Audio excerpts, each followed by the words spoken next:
Welcome to my channel. Blogger not the ID. Kangway, guy Kangduno. Oh, my daddy come my English. My daddy Hana Valam Nini. It's in the neighbor Lubra. Something like a ticket and to pay it. Lady and Monacalo. Silla later, Gary, no my God. Hanto have me young and Ednan. Me Marie, and the day. Adult gonna look at home later, children gonna look at Sunny, and three going to look at Sama. My later. In 3 Yoga to Revima. Yaudia. Are they you don't talk that? Sindian is joining Kalo. Sindian is joining a Kalo Bangang. So whom Marie the Gatage? 1,200. Shackle top of the Yaraba. Oh, I do pare. Me Marie. Lishingam Marito Viabra. Oh, Sham no I didn't there. Ha. Pashashuba. GP to my Pashashu the Yaudi. Pashahum Yaraba. Yam no I. I'm only seeing a third Kariga. Water resistant. Waterproof fighter.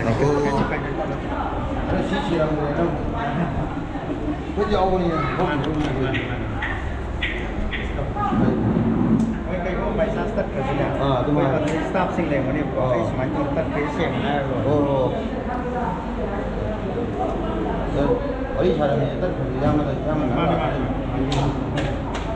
I will stop. Lala. How do you get out there? Oh, Piron Nakan? Hapu go much happen. So do you tell us airport somebody helico, Shekelo. Airport somebody heli, Shekelo, ma'am. Suru Biri Quanum. Tobacco product, Adu Suru Biri, Anta Yade, cow the Talap no Happy Yade, Jagana, Manung Sasana Sanga, Adu quite far. Ha! Local get Pasaka Haga, Mangana made them the local system as later. Lupasani deposit Toraga, Lupasamia came over and talk with the Halani. Oh.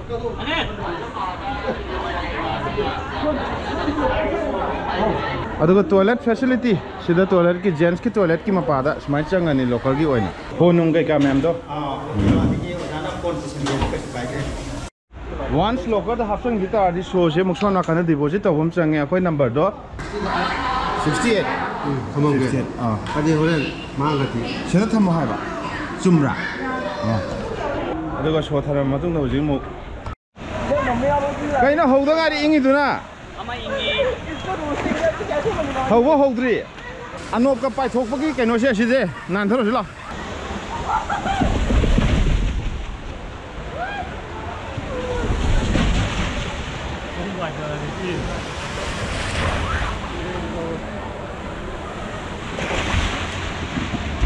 I'm going to go. Nothing like I go. Just start off.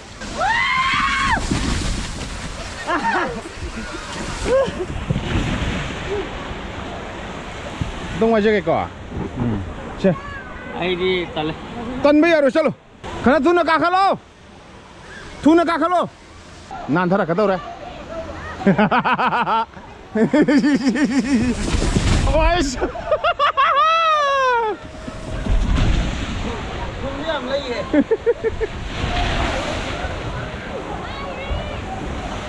Mình đi cho mình đi. Mình đi à.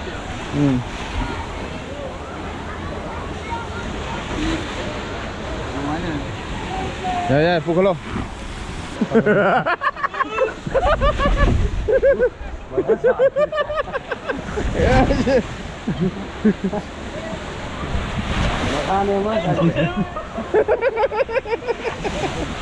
Kami ni kita tahu sih, bunga pure. Dari bu? Ibang itu orang tahu siapa? Asal mata tu. Penung nai bu. Ah, masuk orang tu kami tahu ke? Pai thong dong man. Pai thong itu mana pak? Aduh, udah kata kan. Ah. Dari ha bengam gitu sih. Udah pak. Oh. Ada satu tak itu mana? Hujik ta rồi. Lai tak. Nah, mainan jadi ni jangan ini. Tu yang bang gitu. Hana memang gelak, double yaram mana tu? Hujik double yadre, hari. Yang maru bumi sih. Ay tahu bang. Kemarin no. Solo.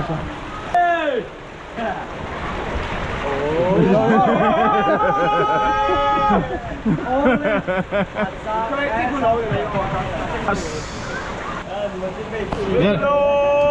See you.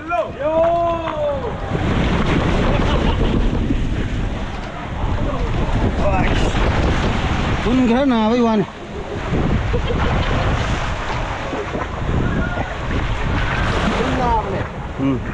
Angkala bongo. Với guru này là guru ba. Oh my god.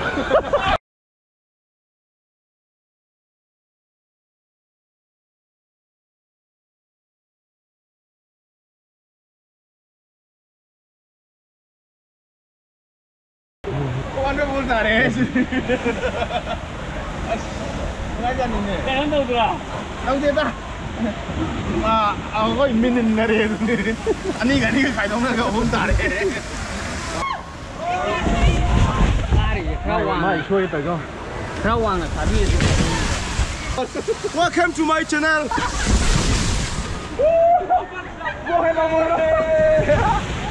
We are from Meghalaya. Tamo, your channel. Say your channel. Exploring Manipur. Exploring Manipur. Subscribe to this channel. Tamo is the best. Yeah, Tamo. Take going up again. Yeah. Take this one. Okay. Brother.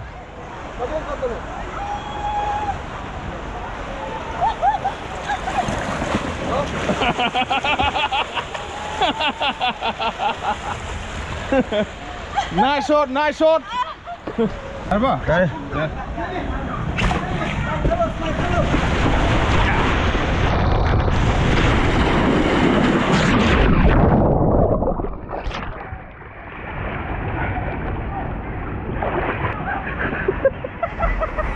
Namo. Namo.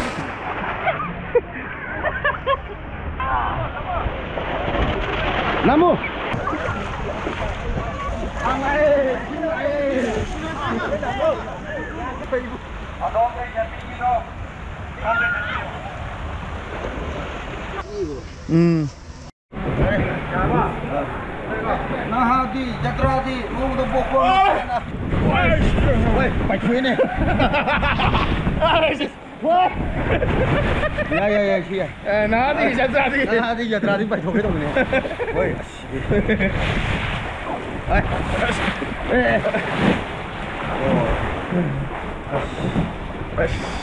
यार वो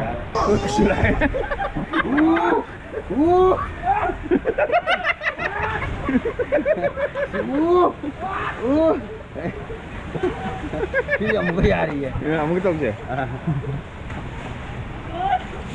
Xỉu ôi. Ôi, à, bài thuộc cái tôi mà xiêm nó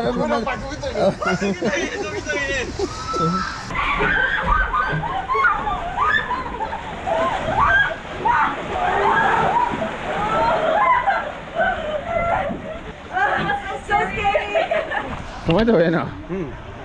Mày mà kiếm được học sinh là gì? Bài thôi cái thôi. Ồ. Đâu mà mỗi khăn là đi xài là mình đi bỏ. Ơi, năng bài thuộc cái này. Năng bài thuộc cái này. Cái bài thuộc thì dạng gì đó, hơn gì đó. Hơn chú thấu vậy, thấu tôi nữa đấy. Cả thùng cái nó bị đâu? Ở đây tàu cái.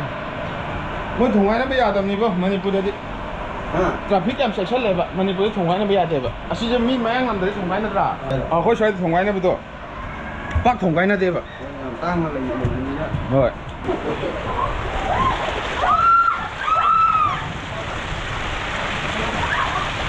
ka pre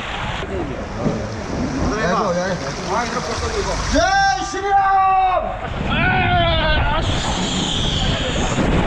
ash maningi jine mo ngani Ice! Hare!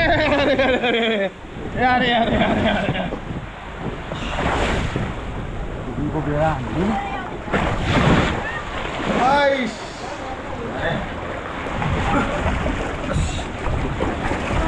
지지 지고기를 이런 거 우리. Taure hai. From Yukru. Urkul. Okay. Shiro festival is going to be held, so hope we can enjoy. Come enjoy.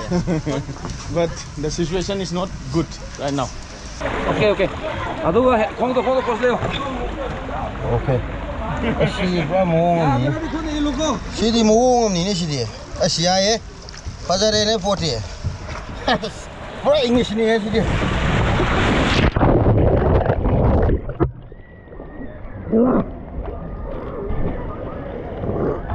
là tôi đi xin thật sự đi phải đâu đi là tôi đi thật lắm mà giờ đây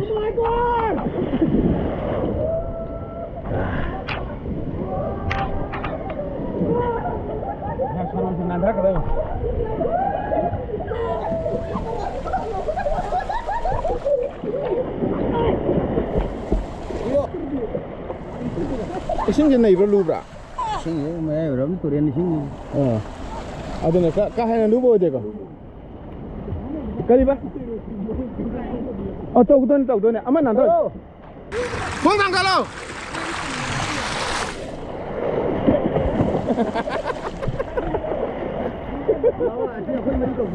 Okay. Gan ba? mới hôm tao rồi đâu mới mấy thằng này Ya.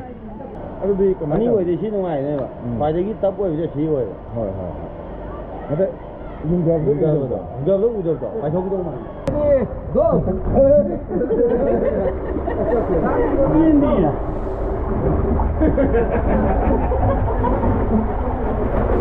rồi đấy nó tàu xí đi ô kia ngoài đồng này này Ini ba. Oi, English ni sini. Ya itu này đi. Oi, cặp thôi. Oi.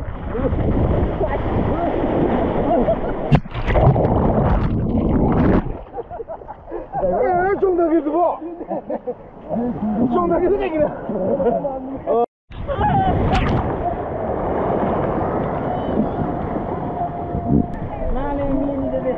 Mà xin phai lần gì thì như này.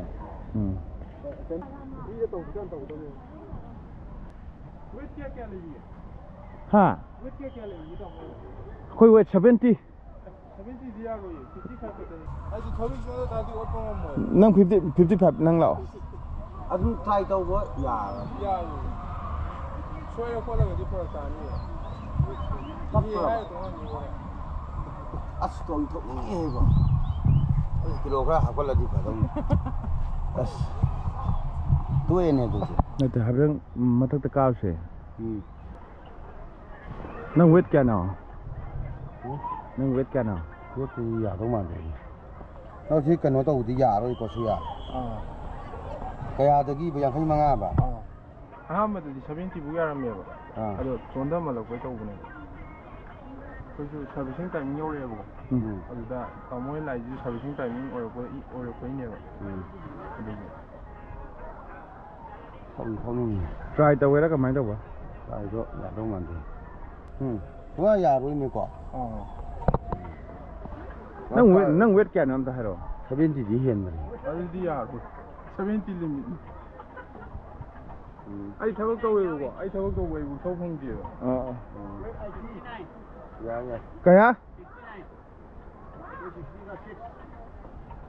nate hujiki mi lai ta ba hujiki Zip ở đây cái đầu tiên nó có. adi sumaina bel fire yan da ga da na da Hiền bị đó.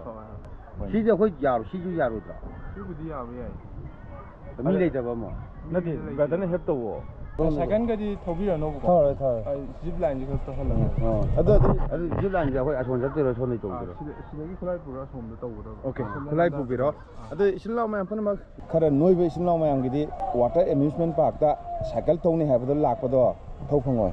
Blogger wo do. Ha. Blogger na te ai di.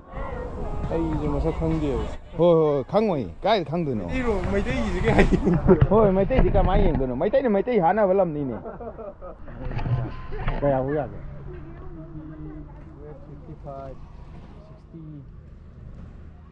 55 70 diya tra. 70. Thấu đi nghe nó cũng chỉ có lát tới tàu ya con tên. Có lâu cái tật thì tôi Tau na te tau da phi thi ne ne na. 서비싱 마tam 짠 tàu thì mà thấu tay 아니야 이거 아주 tàu nang mathangda 넌 떠오더라 nade nangi mathangda ai tàu ba 어머 진짜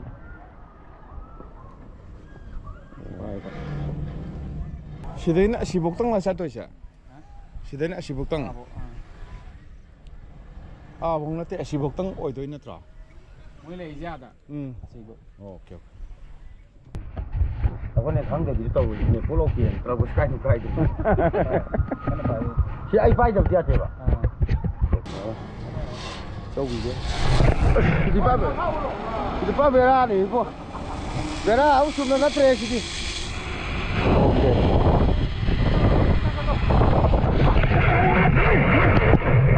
오케이 시 베라니 zip line da kg 70 75 power yai 왠지 아이 보기 알았지 proof ne ba tal la so mutang ta so mutang yo e bun si tam ngam di ha यार बा यार ba ash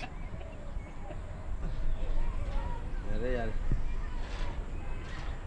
thang lage यारे में चिंग ash lo re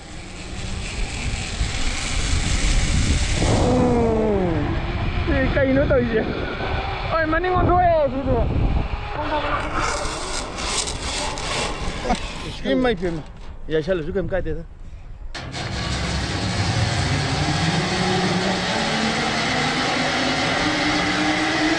ilo ilo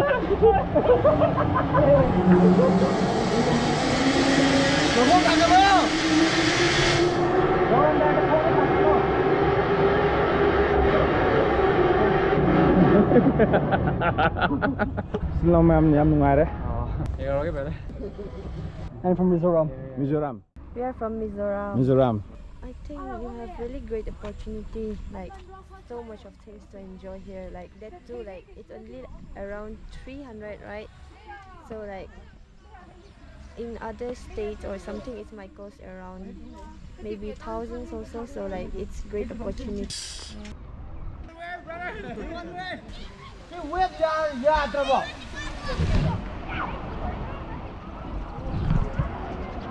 Si web lay video na tro. Adu web lay tro mo sige. Cái nào? Hujik thabi ba ya ro tro. Ngakang da thabi ba ya ro tro sin. Sige web chana video ngakang to bi ba ya ro tro sin. Hujik tha thì cái mà. Adu thabi. अच्छा अच्छा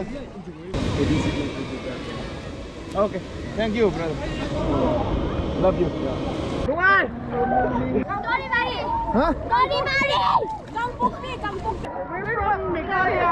Yes, Go, kaya ba?